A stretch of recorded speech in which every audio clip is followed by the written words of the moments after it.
morning. Good morning. My name is Chris Shelton. This is my beautiful wife, Parisa Shelton. And if you guys have not seen us or recognize our faces, it's because I had developed a great habit as a young Catholic growing up as a kid that I would only show up for important events like Christmas Eve, Easter Sunday, and on giving insight talks. So here I am, or here we are. So I'm going to turn it over to Parisa. Our insight talk is about creating space. Creating space, and our story is about how we met and the law of attraction. So, I did get a little bit nervous, just like the public speaking instructor. Okay, so rewind to Heartbreak Hotel, and we all experience these moments in our life where our mind is saying that this isn't right, or I'm upset. There's all kinds of turmoil and drama going on. But the point of this speech and introduction is to say that during those times, that there is always a glimmer of hope, and that there's always a bigger plan.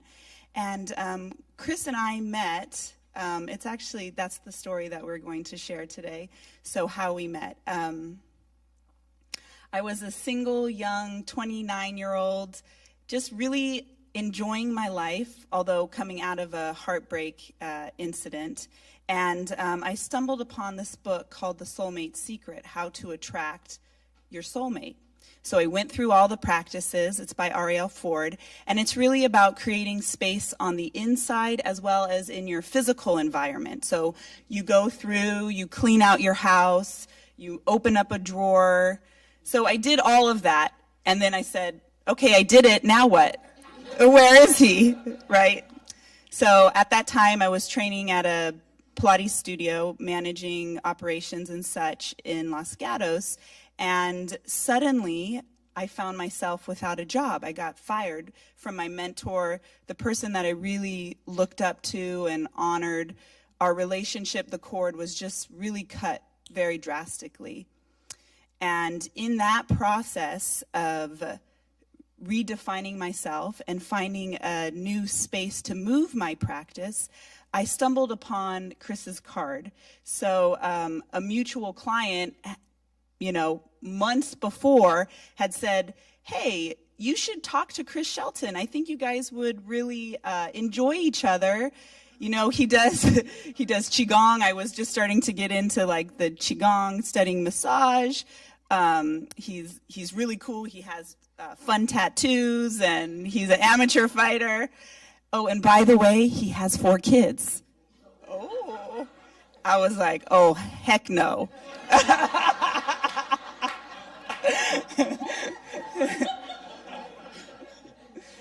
That's not going to work with my lifestyle.